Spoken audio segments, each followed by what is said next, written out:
So here we are in the mountain of San Benedetto in Alpe. We are so far in the middle of the Appennino, from Florence to Forlì and Florence in the middle. And this is the 4th edition of La Notte del Canto in Cerchio, organized together with Collettivo Canto in Cerchio and Teatro Zigoia. And before the La Notte del Canto in Cerchio, we have these workshops which involve different disciplines together: theater, music, circle singing, body music, and actors, and dancing too. And we do this workshop with 60 people, and these 60 people will go directly into the La Notte del Canto in Cerchio. Saturday night we have more than 200 this year, and we are very happy that the weather is good and we can celebrate in this wonderful place into the nature. The things that attract me a lot to do this work is, first, to work with different teachers and with different discipline. And during the night, the approach that we have, especially in the last 2 years, we take a lot of risk to try to involve the people in adventures with a big story, with a lot of contrast, with a lot of changing, not just circle singing. There are action with movement. There are a little part of text from actors with speaking in Italian, for example. And we have also other there are this discipline that comes together. I think it's very interesting for myself because we have to be really flexible to adapt and to try to tell a story with many different colors and not just circle singing in a traditional way, let's say. It's a dream that became true, and the idea is especially we work very deep with Andrea Valdinocci from Teatro Zigoia, which we try to propose this big night of singing, that we have this 7 movement. It means that we divide the night in 7 moments, and where there are particular arguments. And all these arguments are connected together, and every year it's a bit different, so the things are, there are many things to tell about why we are here to celebrate this ritual all together, but also think about the period that we are living. For example, this year we have a movement that talk about, unfortunately, the war, and so we have to take a position about that. So we choose also little extract of songs from different region and different style of music that are also special in this night. So there are also a moment where the people sit down and listen and enjoy the stars, not just singing and singing.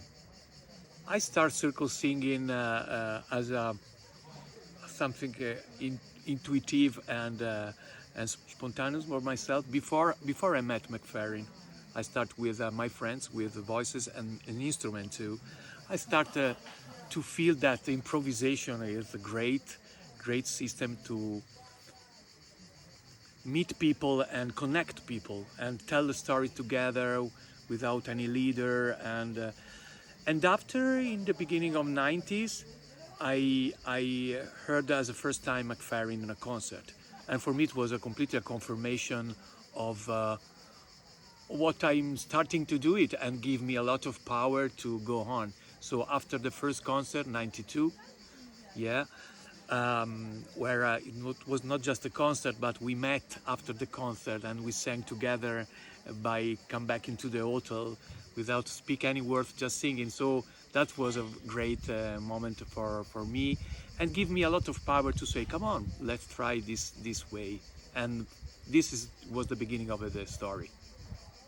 From the beginning of 90s, it's a long period, passed through the circle singing phenomenon.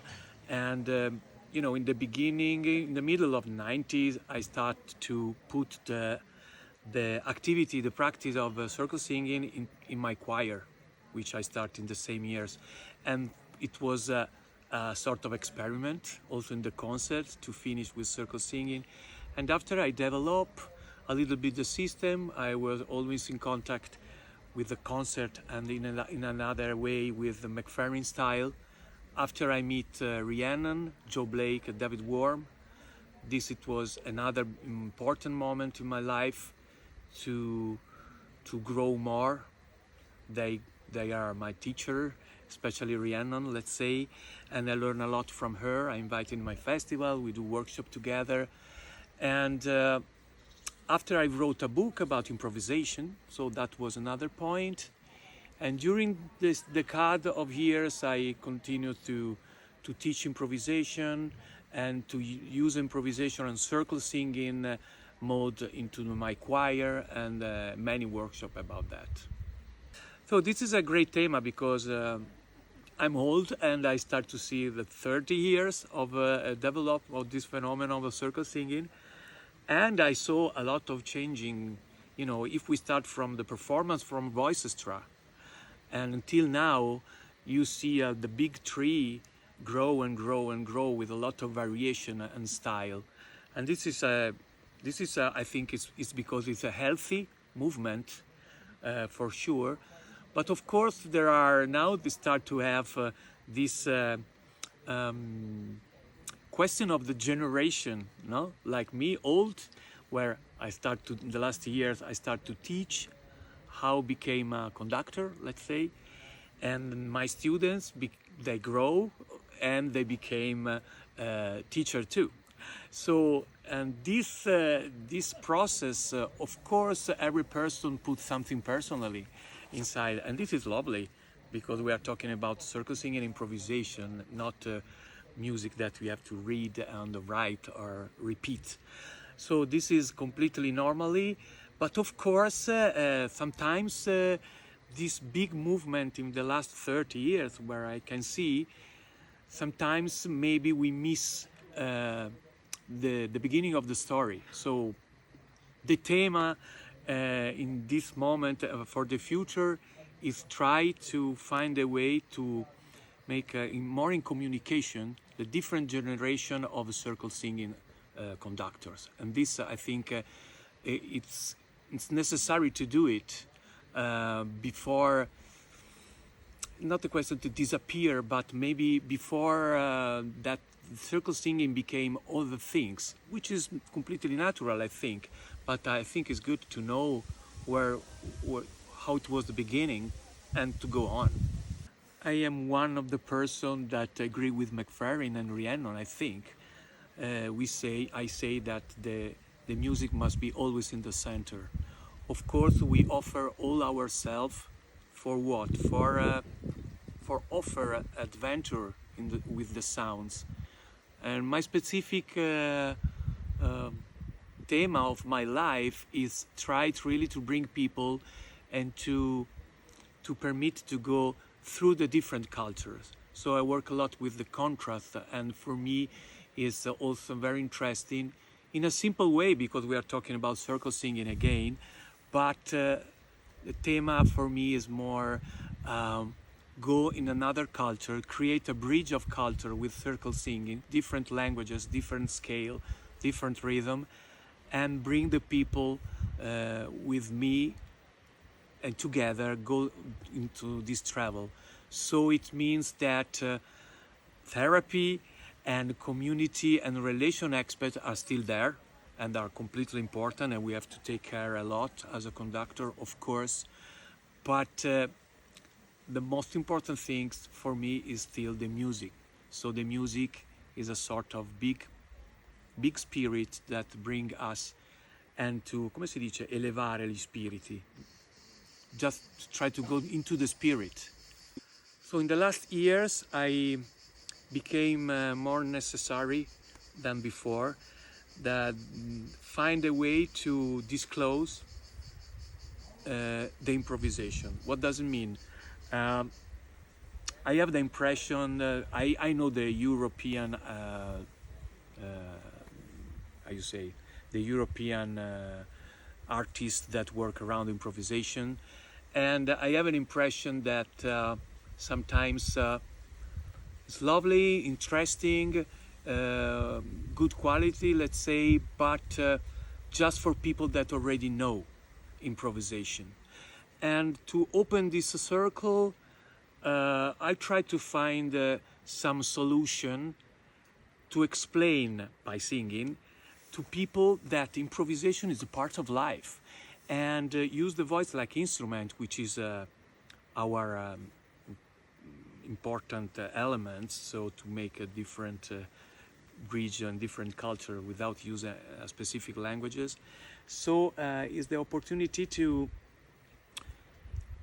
involve the people, and that the people are active part in improvisation, like something that is really part of life. We born as improviser, and after we forgot completely. So in the last period, I found a quintet, vocal quintet, and the name is Vocalia, and we work with synesthetic concert, where we involve the people to have stimulation from touching stimulation, olfactory stimulation, as less as possible without eyes, and a lot of ears. And also I developed another system, very simple, so the people in the concert wrote something or say something, a sort of title for a story that we can share all together. And this, the soundtrack of this story, we sang live in a moment. So like that, like McFerrin said, one story became 100, 1,000 story.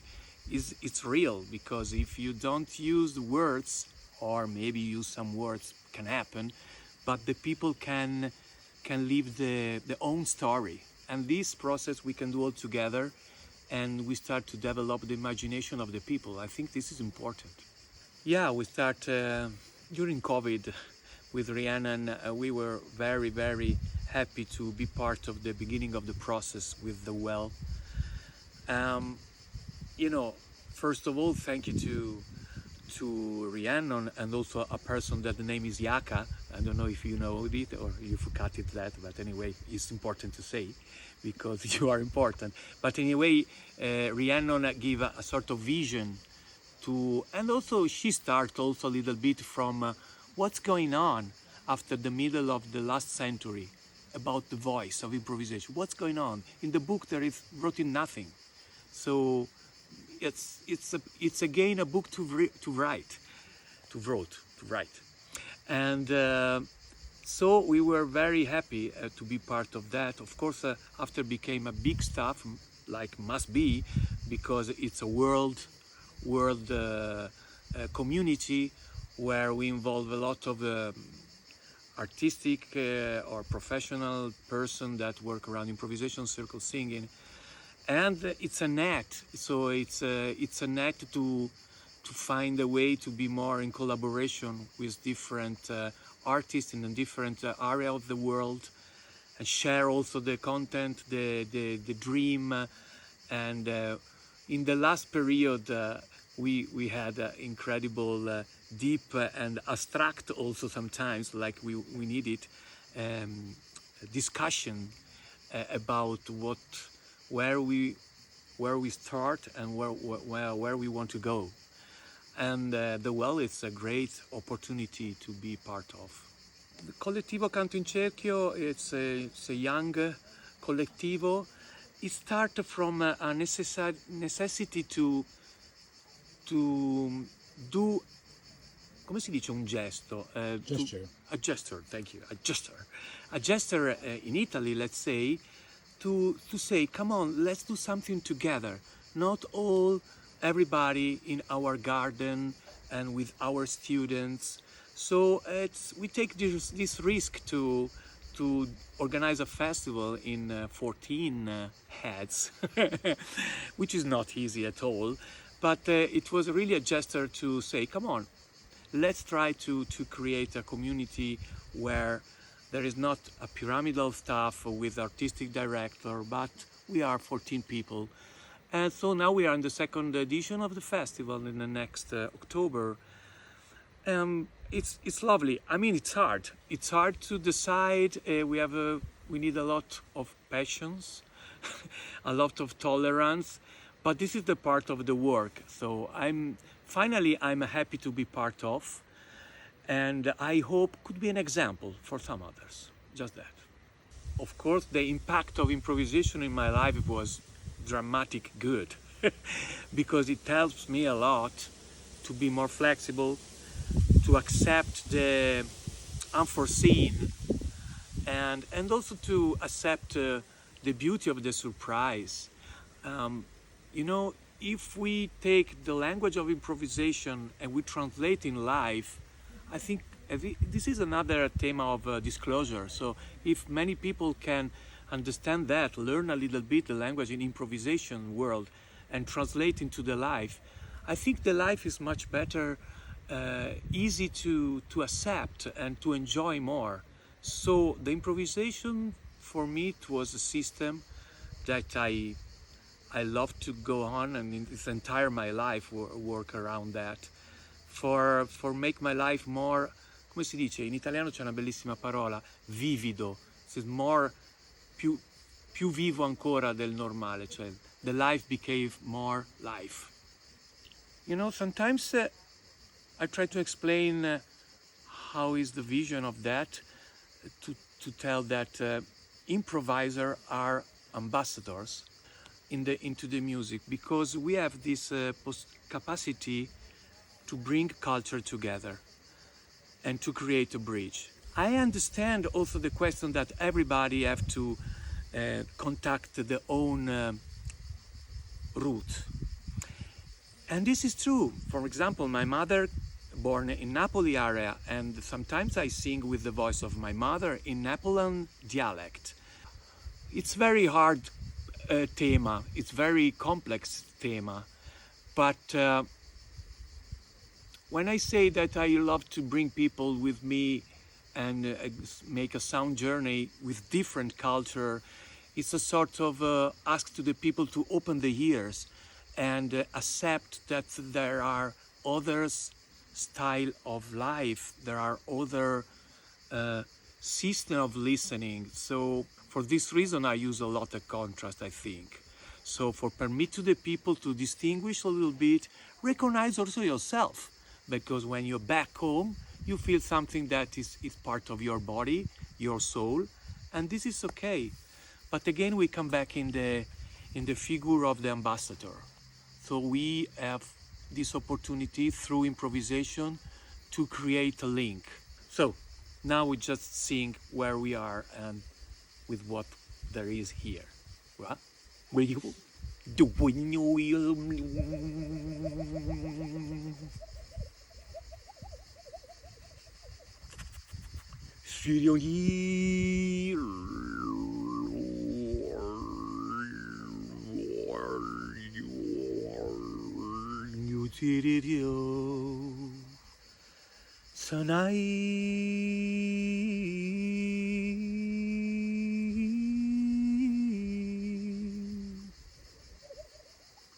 Sunitei on the